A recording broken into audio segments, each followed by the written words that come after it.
this video, I'm going to be going over liquidity pools. Now, I'm sure you've probably heard of what a liquidity pool is, but if you really paid attention to ICT's core content and really listened to every single syllable and word he was saying, you may have heard that there are some more ways to use liquidity pools, and I'm here to teach you that.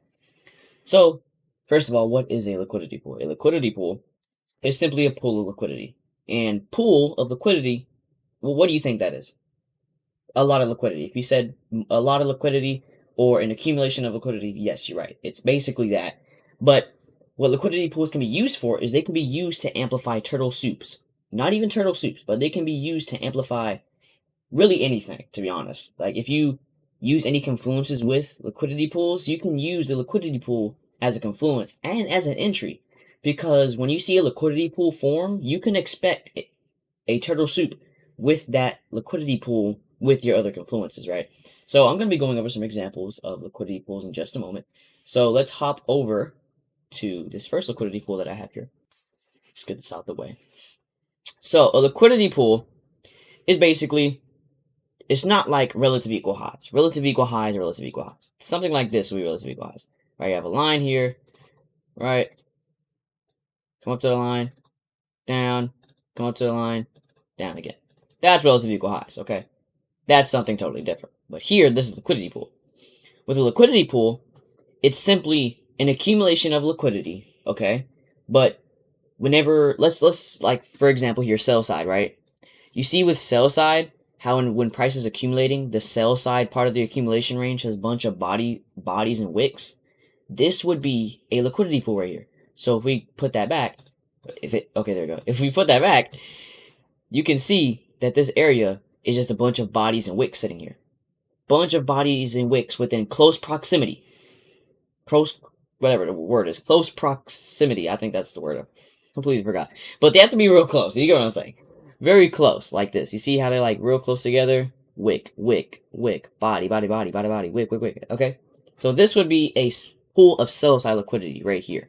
And like I said, remember I said whenever a liquidity pool forms, you can expect a turtle soup? Yes. Look what happened. We dug into the what? The sell-side liquidity pool. And then what happened? We ran. And we ran. And we ran. We ran, man. We ran. So, whenever you see a liquidity pool, you could expect a turtle soup at that liquidity pool using other confluences, of course, because liquidity pools, I'll warn you, liquidity pools will not work by themselves. They just won't.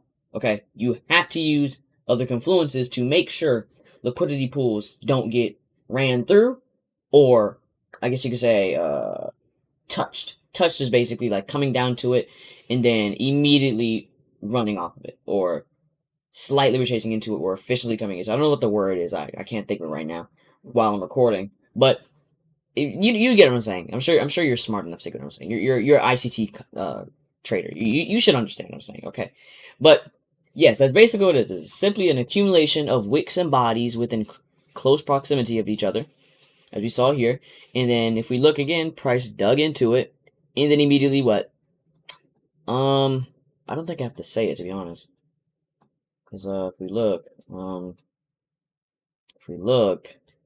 I mean, I personally think it shot pretty high. What do you think? I think it ran up. It was clearly bullish, obviously. So, but that is an example of liquidity pool, or turtle soup liquidity pool. If you use any other confluences, and if you want, we could include other confluences.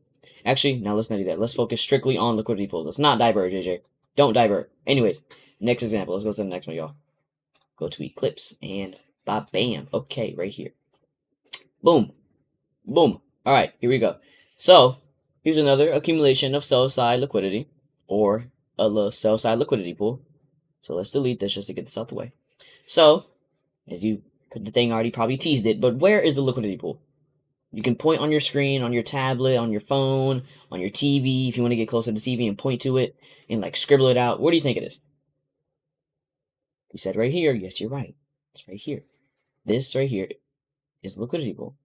And they're kind of close to each other, okay? Or whenever a low does form, or whenever the bodies come close to each other, they're kind of close, right? So we can call this a what? A sell-side liquidity pool.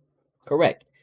And if price came down and wicked this, or came down into it, we can expect price to go up. Well, let's scroll over, shall we? Look at that. Price came straight to it, right here, and didn't go much below it. Look at this line right here, the x-axis. Look at the x-axis. If you know coordinates, you should know what the x-axis is. Look at the x-axis. It came straight to it, and then ran back into what? Ran back into this liquidity void, dumping price. Simple. Very, very simple.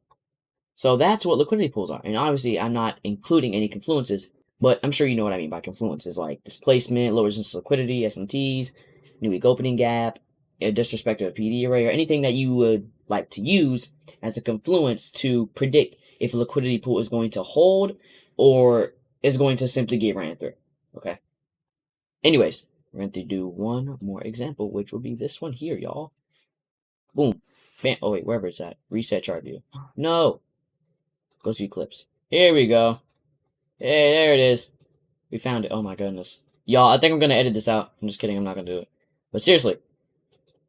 Oh, my God. It teased it again. I need to stop adding these things. I need to make it harder on you guys. I need to make it extremely hard so you can't learn from me. That's what I'm going to do. I'm going to make everything extremely hard, and I'm going to start speaking gibberish. So you guys can't know anything I'm saying. You can't learn from me. Anyways, where is the accumulation or the liquid or the buy side liquidity pool at? It probably already spoiled it, but without anything, if I just move the chart around like crazy, and I go back to it, where would it be? You probably didn't even pause the video to look, did you? Ha, cheater. Anyways, here, this is the liquidity pool here.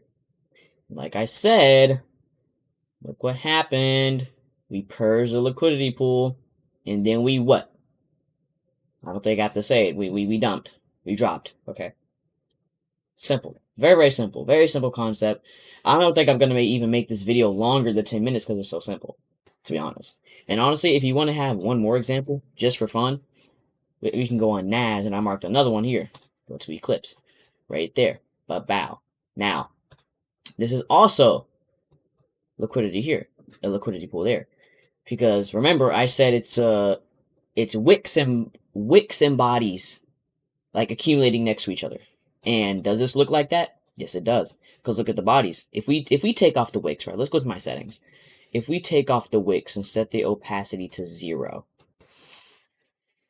look at that. Look at the bodies. How they're very close to each other. See that? So this would be a liquidity pool, and you can see price come below this and go back up. And clearly, if you look on the side, it did just that. So if I go back and turn this right back on, we can see that price came right into that liquidity pool and ran up. It did. It came right into that liquidity pool, right down here. And then we what? We ran up. Boom. Simple, right? Very, very simple. I don't have to make this video longer than 10 minutes, honestly. I might just yap for the next 2 minutes. Who knows? But anyways, with all seriousness, you should know what liquidity pools are. I hope I gave you a pretty good understanding. And I hope you can implement this within Turtle Soup or any other concepts that you know, or that you would like to use within ICT Concepts. But seriously, enough of me talking. I have other videos to record for you people that want to learn. Okay, I'm seriously talking too much. I'll see you guys later. Bye.